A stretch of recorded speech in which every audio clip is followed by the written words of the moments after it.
अब तू बोला आज सुबह से महिपाल जी मेरे फेवरेट हैं, पता है? अब तू बोला हो बाबू हमारे और अक्षरा जी के तू बोला हो सर पक्का ना लेकिन मार ना होके के चाहिए। मार अच्छा ही बताओ जो हमारा तारा इला के बाद मार ना हो तो इला बेकारे न बा मार होके लेकिन प्यार के मार होके अब लाठा लाठी मत होके संगीत के मार होके डांस के मार होके एक दूसरे के कमर तोड़ दीजिए हमने के में लड़ा के अवसर मार होके please please come back to बैठू हेलो रे अरे बाबू की बोलছি रे दादा बैठू बासु खाने गाइए आप कौन सा गाना गाती आग लागो नाए राजा अखिया आग लागो ना आग लागो नाए राजा अखिया आग लागो ना आज खींच ले हब आइए ना ना ना ना आज हाथ के साथ ताल में मिलाइए हाथ के साथ हम हाथ के हाँ जी कि आज खींच ले हब देही से रजाई आज खींच ले हब देही से रजाई उठाई में तहरा आग लागो ना खींच ले हब देही से रजाई उठाई में तहरा आग लागो ना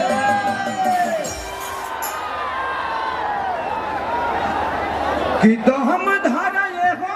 जानी दम धारा ना दम धारा ये हो जानी दम धारा ना तू तो लगो तारुआई तम तू तो लगो तारुआई तम ए रानी तमी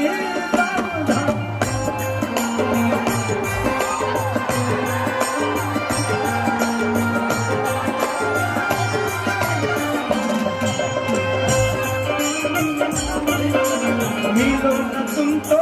घबराए हमें क्या हो गया है हमें क्या हो गया तुम्ही से दिल का राज बताए तुम्ही से राज बताए हमें क्या हो गया है हमें क्या हो गया है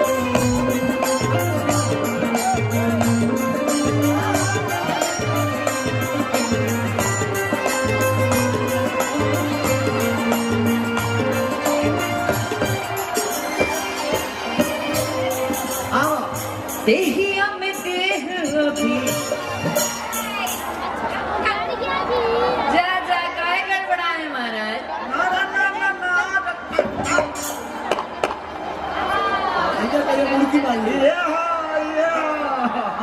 कि देहिया में देह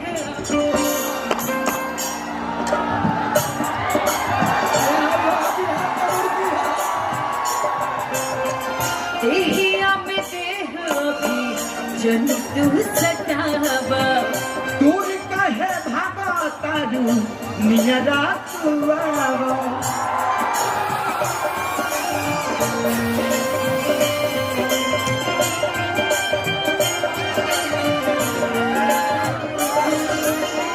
मन बाटे थान तरी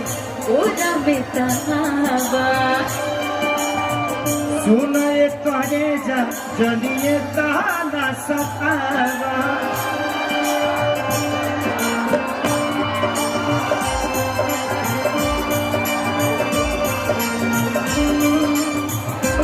जब ले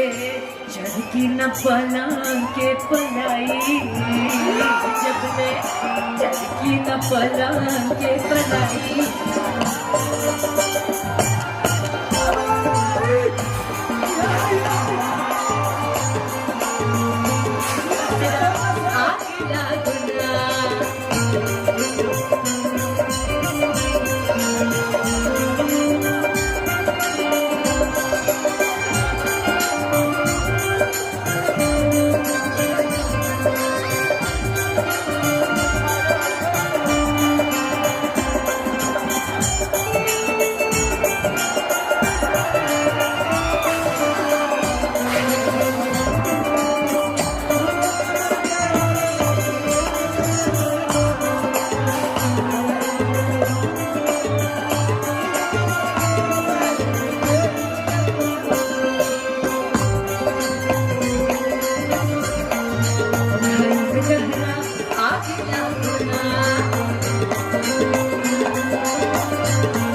के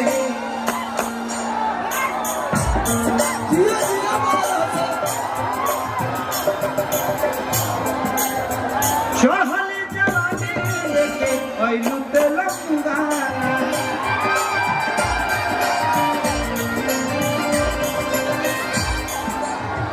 नाच हमर धन जो गावता गाना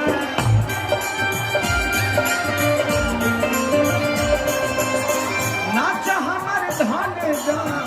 गावता गाना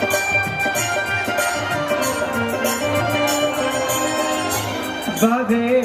यही में दोनों जाना के भलाई बाबे दोनों जना के भलाई ओ भाई के हरा आगला गुना चिल्ले भाई में कहना आगला गुना चिल्ले से आई ओ भाई में कहना आगला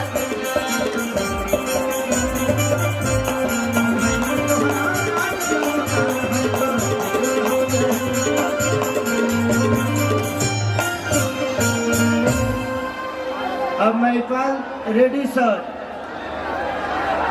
माहौल गर्म नहीं हो गया है माहौल में आग लग गया है अरमान करे छोड़ दिए महिपाल जी इस इंसान के लिए जोरदार हल्ला करके ताली बजाओ क्योंकि देखिए आचार संहिता का थोड़ा सा प्रॉब्लम है और अगर आप चाहते हैं कि खेसारी लाल यादव अक्षरा सिंह उसके बाद आप लोग आप अपने घर क्योंकि आचार संहिता है किसी पे उल्लंघन ना हो किसी को प्रॉब्लम ना हो सुर देखा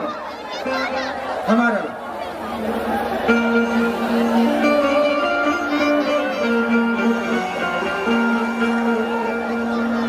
हेलो हेलो 5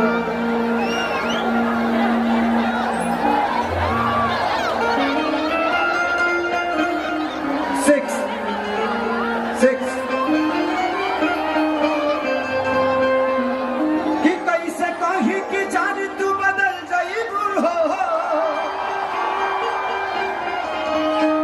कि तू खेसरिया के छोड़ के सही चल जाइबू हो कि तोहर नाम से तया जो बदनाम बानी तोहरा दिल में नहीं जाने हम सरिया